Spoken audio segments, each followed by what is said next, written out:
Hello everyone, this is Namita Choudhary. Welcome you all in today's session. Today we will read about the secularism. Through this session, you are going to develop the Dalmia core values, which are open-mindedness and justice. Today's first topic is Indian secularism. Secularism in India means equal treatment of all religions by the state.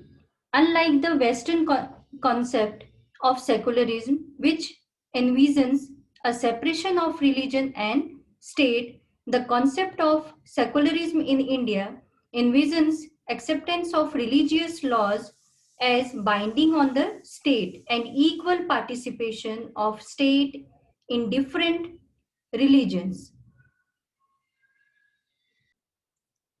According to Indian Constitution, our country is secular. A secular state can ensure its objectives by following these points. The first point is one religious community should not dominate the other one. The second point is members belonging to one religious community should not dominate those who are in a minority.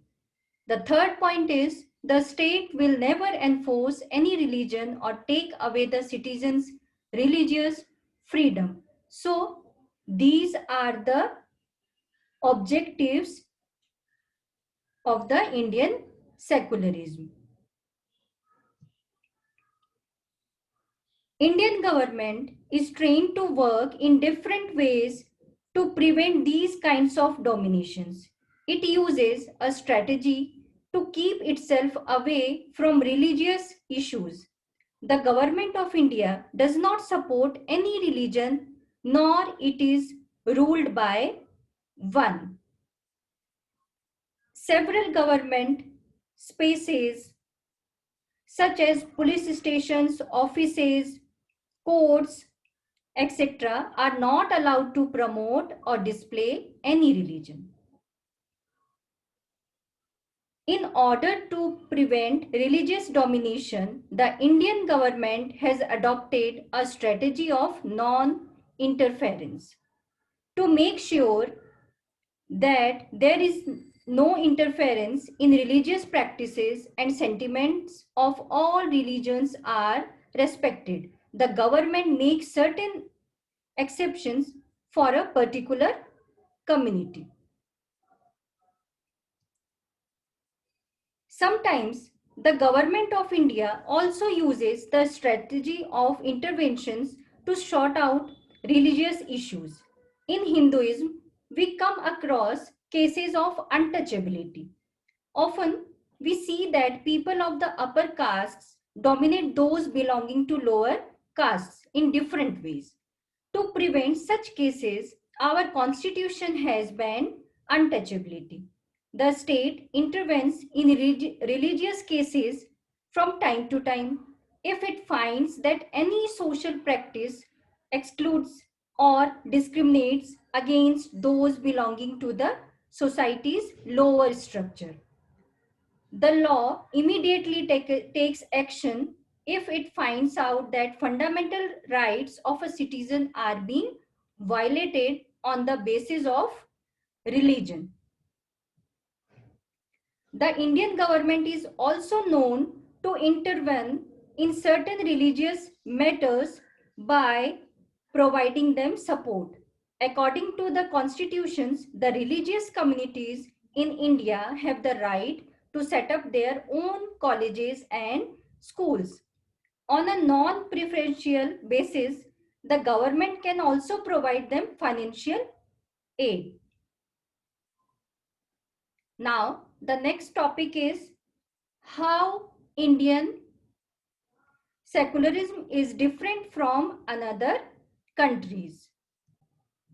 Some of the above mentioned points regarding the practices of secularism by the Indian government were included from different democratic countries that practice secularism. For example, In the case of the United States, the First Amendment of its Constitution does not allow the legislature to make laws regarding establishment of any religion or prohibit free practice of religion. Here, no preference has been given to one religion.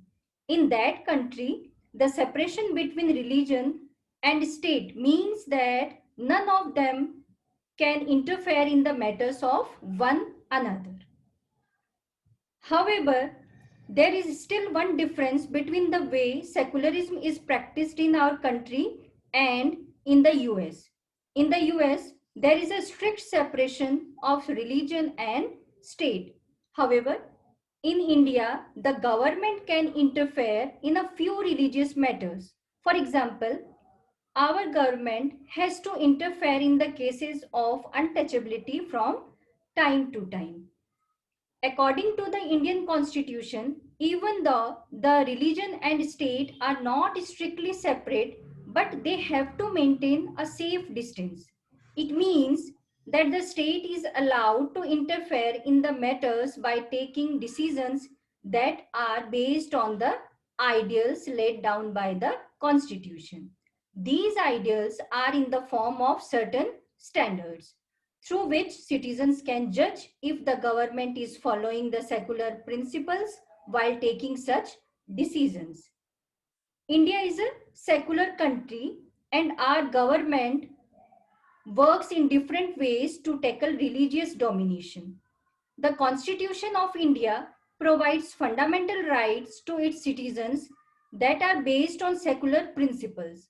Although there are some cases where the religious violations of these rights take place, hence, every citizen should be aware of his or her rights. It will enable him or her to take action in such a scenario.